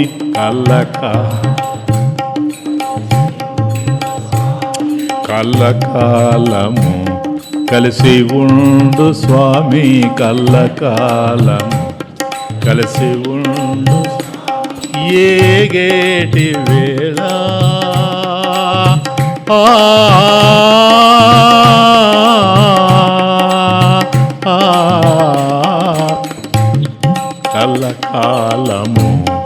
కలిసి ఉండు స్వామి ఏగేటి వేళ ఎదురు నిలువు దేవ ఏగేటి వేళ ఎదురు నిలువు దేవ మంగళం విదే మాధవ మురారి మంగళం విదే గోకుల బాల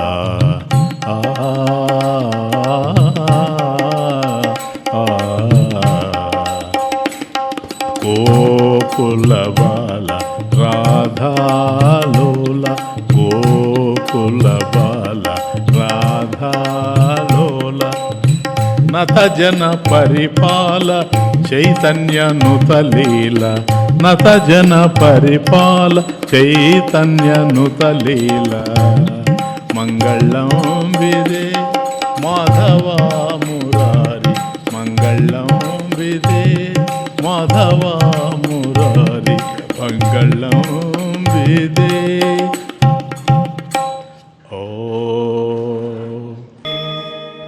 ఓం పూర్ణమదః పూర్ణమిదం పూర్ణాత్ పూర్ణముదచ్యతే పూర్ణస్య పూర్ణమాదాయ పూర్ణమేవావశిష్యతే ఓం శాంతి శాంతి